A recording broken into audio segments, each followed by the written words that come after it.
Hello Hookloopers, welcome to my crochet channel. I'm Sarah. So I'm doing this quick video today after a question you asked in the comments some time ago. So I'm going to show you how to bind off Tunisian crochet worked in the round. Here I have a big sweater project worked in Tunisian crochet using the lovely rib stitch. So now I finally reached the length I wanted to reach, so it's time to bind off. So as I've shown you in my video about Tunisian crochet worked in the round, it is basically a continuous forward pass followed by continuous return passes. That is to say, you work with two skeins of or balls of yarn at the same time, and you cast on stitches in the pattern requested, as many as go on a crochet hook, a double pointed Tunisian crochet hook, and then you turn your work basically and cast off those stitches as you go, as you work, okay? So I always say at the end of a return pass to leave 3 or 4 stitches on the hook and to not cast them all off at the end of the forward pass. So this is the situation I'm in right now, as you see.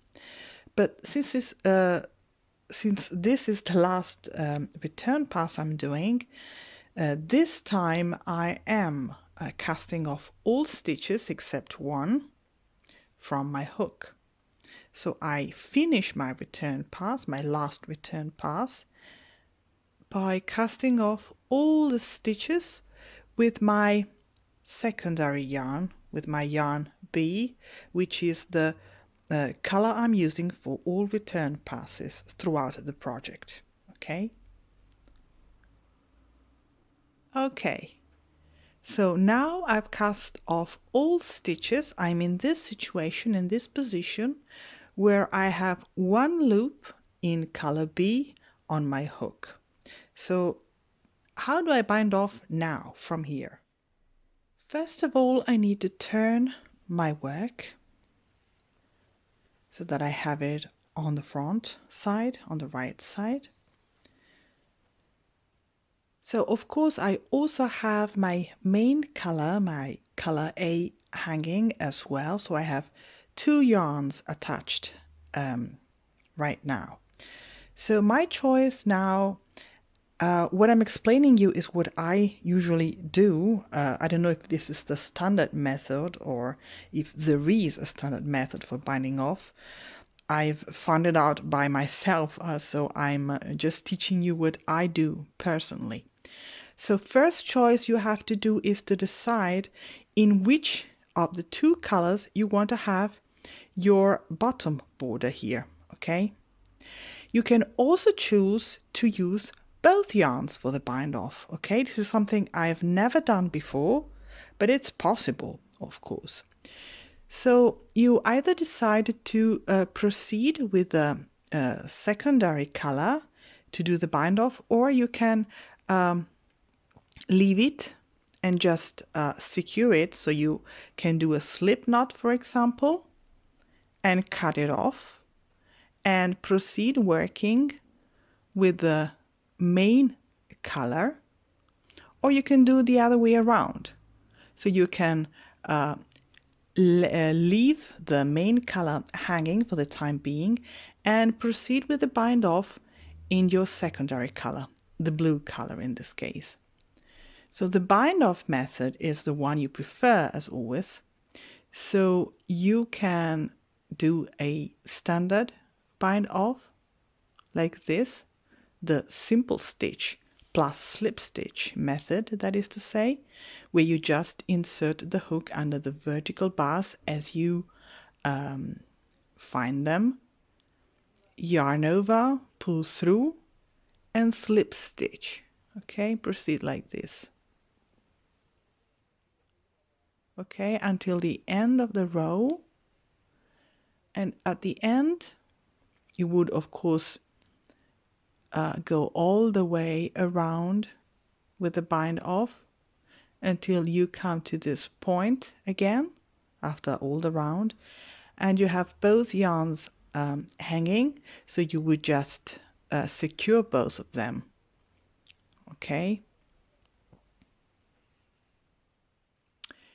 and with the pink one you would need to make a knot somewhere.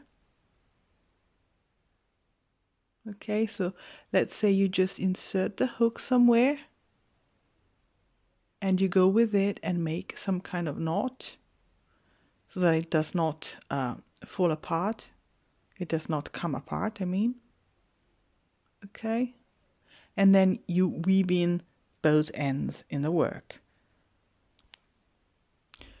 But let's say you decide to use both yarns for the bind off. So what you do is you start the bind off by inserting the hook under the vertical bar, for example, yarn over with both yarns, pull through and slip stitch. Okay, and you proceed like this.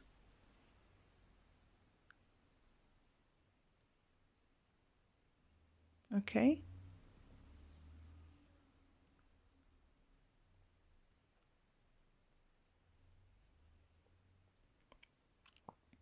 while if you want to do the bind off with the main yarn, so in this case with the pink yarn, you would go from here, leave the secondary color hanging for the time being, take the main yarn and do the bind off in that color. Okay,